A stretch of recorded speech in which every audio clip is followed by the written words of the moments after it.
नमस्कार दोस्तों, आज मैं प्रधानमंत्री रोजगार सृजन कार्यक्रम लोन के बारे में मैं बात करूंगा। पीएमईजीपी लोन में न्यूनतम योग्यता 8वीं पास होता है और न्यूनतम उम्र 18 वर्ष होनी चाहिए। पीएमईजीपी लोन के तहत केंद्र सरकार आपको पहले जो 2021 से पहले था 10 लाख से 25 लाख लोन था, अब लोन बढ़ा करके 20 लाख से 50 लाख लोन मुहैया कराएगी।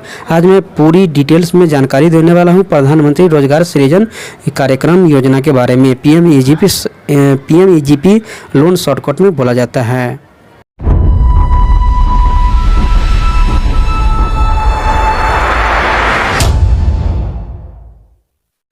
नमस्कार दोस्तों, मैं हूं हरि नारायण कुमार। आप देख रहे हैं बीएसटी ऑल टिप्स। आप सभी का बीएसटी ऑल टिप्स में बहुत बहुत स्वागत है। दोस्तों, वीडियो को शुरू करने से पहले चैनल को सब्सक्राइब कर सकते हैं और वीडियो को लाइक नहीं किया है तो वीडियो को लाइक कर सकते हैं। आपके एक लाइक से मेरा मनोबल दोगुना हो जाता है। तो चलिए वीडियो को शुरू करते हैं। ये है आपका पीएमईजीपी लोन स्कीम 2022। इसके तहत पहले आपको तो आवेदन करना पड़ेगा। ऑनलाइन आपको आवेदन कर देना है और अधिकतम उम्र आपका 18 वर्ष से अधिक होनी चाहिए। सोसाइटी पंजीकरण अधिनियम 1860 के तहत पंजीकृत किसी भी संस्थान को पीएमईजीपी के तहत सहायता के लिए पात्र माना जा सकता है। अगर कोई व्यक्ति पीएमईजीपी योजना 2022 के तहत लोन लेते हैं तो आपको आपके वर्ग के अनुसार लोन की राशि पर सब्सिडी भी दी जाएगी। हालांकि अब सरकार द्वारा जो बार बार इसको जो है विस्तारित भी किया जाता है। जो पहले लोन की राशि था उसको बढ़ा भी दिया गया है। ये इसको बोलते हैं जो प्रधानमंत्री रोजगार सृजन कार्यक्रम को वित्त वर्ष 2025 से 26 तक बढ़ाने का निर्णय लिया गया है, जिसके लिए सरकार द्वारा आपका इतना करोड़ रुपए खर्च किए जाएंगे। सरकार द्वारा 30 मई 2022 को यह जानकारी प्रदान की गई। यह योजना के विस्तार से लगभग 40 लाख नागरिकों को रोजगार के अवसर प्राप्त होंगे। इस बात की जानकारी सूक्ष्म लघु एवं मझौले उपक्रम मंत्री द्वारा प्रदान की गई। इस योजना का मुख्य लक्ष्य देश भर के युवाओं को गैर कृषि क्षेत्र में सूक्ष्म उपक्रमों की स्थापना के जरिए रोजगार के अवसर प्रदान करना है। हालांकि केंद्र सरकार इस योजना के अंतर्गत कुछ संशोधन भी किए हैं।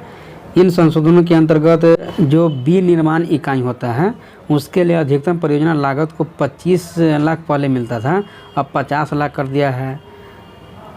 तो वही है कि विनिर्माण एक होता है, विनिर्माण होता है एक सेवा क्षेत्र होता है। तो विनिर्माण में अब 50 लाख की राशि कर दिया गया है। अब और एक होता है सेवा क्षेत्र। इसमें जो राशि पहले 10 लाख दिया जाता था अब इसको 20 लाख बढ़ा दिया गया है। इस योजना के अंतर्गत एक होता है आपका ट्रांसजेंडर होते हैं। ट्रांसजेंडर आवेदकों को विशेष श्रेणी में रखा जाएगा और उनको अधिक सब्सिडी प्रदान की जाएगी। प्रधानमंत्री रोजगार सृजन कार्यक्रम योजना में दी जाने वाली सब्सिडी के बारे में मैं बात करता हूँ। देखिए, ये जो कैटेगरी वाइज डिवाइड किया गया है। इस योजना अंतर्गत ओपन कैटेगरी के बेरोजगार युवाओं को ग्रामीण विभाग में उद्योग शुरू करने के लिए 25% की सब्सिडी दी जाएगी और शहरी क्षेत्र में आप करना चाहते हैं तब 15% की सब्सिडी आपको दी जाएगी और आपको 10% पैसा खुद ही अपने घर से लगाना पड़ेगा, निवेश करना पड़ेगा।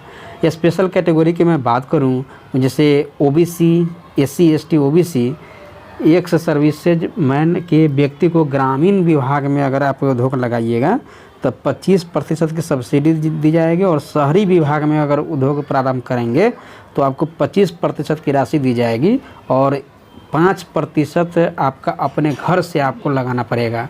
आपको 5% पैसा खुद ही निवेश करना पड़ेगा। आइए कुछ हाईलाइट मैं कर देता हूँ। जैसे योजना का नाम है आपका पीएमईजीपी योजना है और केंद्र सरकार द्वारा ये चलाई जाती है, हर राज्य में चलाई जाती है।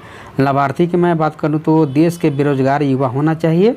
इसका उद्देश्य है कि रोजगार के लिए लोन प्रदान करना है और आवेदन जो प्रक्रिया है, तरीका है, वो आप ऑनलाइन मोड में है। आप ऑनलाइन आवेदन कर सकते हैं, घर बैठे अपने मोबाइल या लैपटॉप से भी कर सकते हैं या कोई साइबर कैफे के माध्यम से आप कर सकते हैं। ऑनलाइन कर देना है ये ऑफिशियल वेबसाइट है, ये ऑफिशियल वेबसाइट पे आपको जाना है, खुद ब खुद कर देना है। पहले मैं इसमें पूरा बारीकी से मैं देख रहा हूँ कि कौन कौन से डॉक्यूमेंट लगने वाला है, क्या प्रक्रिया है, पूरा मैं आज के वीडियो में चर्चा करूँगा। इसका उद्देश्य आप जान ही रहे हैं कि जो रोज़गार देना है, बेरोज़गार को रोज़गार में कन्वर्ट कर देना है। अब है आपका PMEGP योजना पैरामीटर क्या है। केंद्र सरकार द्वारा निम्नलिखित मापदंडों में को ध्यान में रखते हुए पैरामीटर तय किए जाएंगे। राज्य की बैकवर्डनेस देखा जाएगा कि कौन राज्य कितना पिछड़ा हुआ है, राज्य की जनसंख्या क्या है, पारंपरिक कौशल और कच्चे माल की उपलब्धता पर भी ध्यान दिया जाएगा, राज्य के अंतर्गत कितनी बेरोजगारी है वो भी ध्यान दिया जाएगा। इस योजना अंतर्गत प्रत्येक जिले में सरकार द्वारा 75 प्रोजेक्ट अवार्ड किए जाएंगे। महिलाओं और SC ST OBC physical disabled तथा NER आवेदकों को अधिक सब्सिडी प्रदान की जाएगी। जैसा कि मैंने बताया आपको कि इस योजना का जो पूरी प्रक्रिया सरकार द्वारा ऑनलाइन की जाएगी। आवेदन पत्र भरने से लेकर खाते में पैसे आने तक पूरी प्रक्रिया ऑनलाइन मोड में ही किया जाएगा। एक डायग्राम के तरफ मैं आपको समझाना चाहूँगा। PMEGP योजना सब्सिडी अमाउंट की मैं बात करूं, मैंने बताया आपको कि जो जनरल कैटेगरी के लोग आते हैं, जनरल कैटेगरी में आपको एक होगा क्या, अगर आप ग्रामीण क्षेत्र में लगाते हैं या शहरी नगरीय क्षेत्र में आप उद्योग अपना लगा रहे हैं, तो ग्रामीण क्षेत्र में लगा रहे हैं तो जितने भी परियोजना है, कुल परियोजना लागत 25% आपको गवर्नमेंट सब्सिडी देगी। और इसमें जो है नगरी अगर शहरी क्षेत्र में है तो 15% देगा। कुल परियोजना का 10% योगदान आपको खुद अपना लगाना पड़ेगा। आपको खुद लगाना पड़ेगा कितना, अगर जनरल कैटेगरी वाले हैं तो 10% आपको लगाना पड़ेगा अपने घर से। और अगर आप जनरल कैटेगरी छोड़ करके आप SC ST OBC माइनॉरिटी, महिला, physical handicapped, x services, hill and border area, NER आदि है, तब आपको ग्रामीण क्षेत्र में आप अपना उद्योग लगाइएगा तो ग्रामीण क्षेत्र वाले को कितना सब्सिडी दिया जाएगा, 35% दिया जाएगा। और नगरीय अगर शहरी क्षेत्र में लगा रहे हैं तो आपको 25% सब्सिडी दी जाएगी। और अपने घर से आपको कितना लगाना पड़ेगा, 5% आपको लगाना पड़ेगा। देश के इसका क्या है कि PMEGP योजना का लाभ क्या है, तो 2021 तक तो ये 10 लाख से लेकर के 25 लाख है। लेकिन अब जो गवर्नमेंट अगला जो 25 से 26 तक जो आगे की जो प्रक्रिया है, अब जो सेशन, जो नया वाला सेशन में इसका बढ़ा दिया है।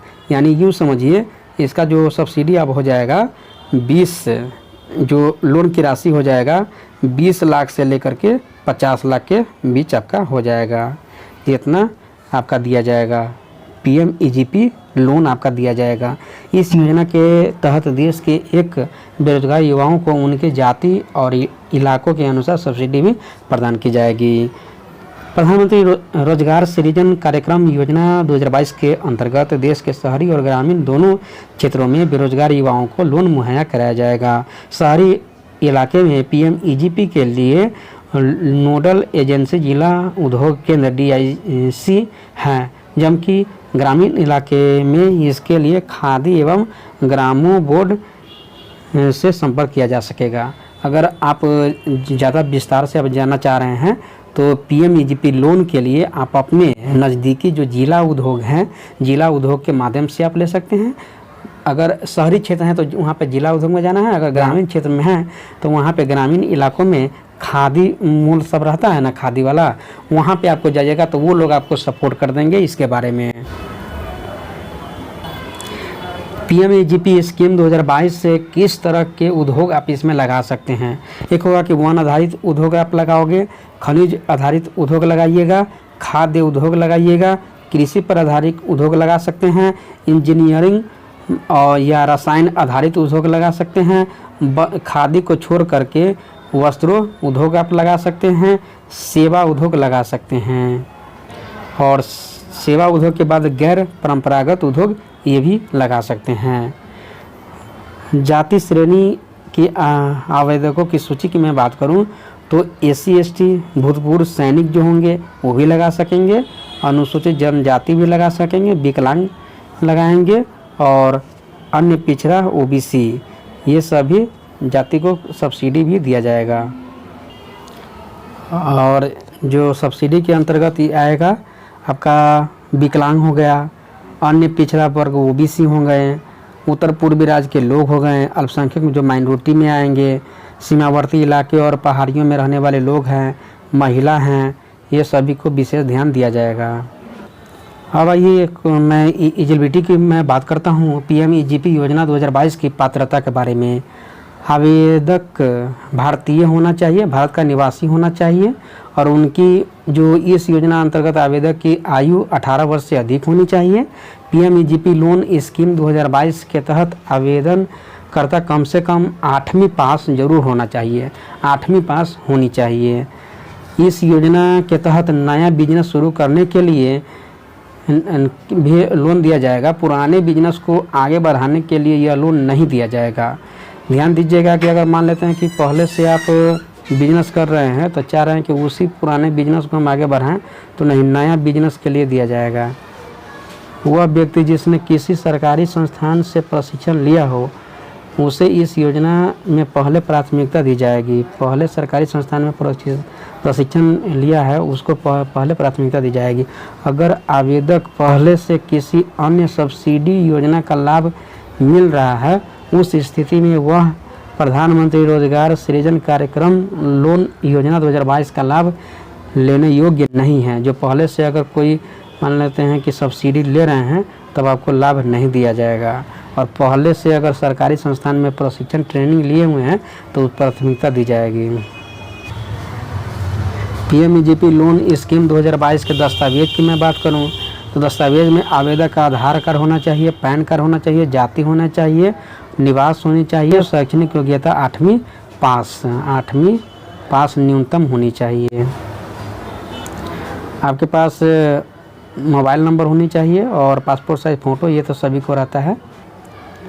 तो उम्मीद करते हैं आपको ये अच्छा लगा होगा। ये आप उद्यमी योजना या स्वरोजगार योजना ये सब को छोड़ करके थोड़ा एक कदम इस पर भी लगा सकते हैं, क्योंकि इसमें आपका बढ़िया बेस्ट अपॉर्चुनिटी है। आपको 10 लाख से 20 लाख से 50 लाख तक लोन दिया जाएगा और कोई खास ज़्यादा भी नहीं है। और आप कमेंट अगर ज़्यादा आ रहा है, ज़्यादा डिमांड है, ज़्यादा लाइक सब्सक्राइब अगर हो रहा है, इस वीडियो को लाइक ज़्यादा प्यार आपका मिल रहा है तो मैं ऑनलाइन करके भी मैं बताऊंगा। ऑनलाइन रजिस्ट्रेशन आप कैसे करेंगे वो भी मैं बताऊंगा।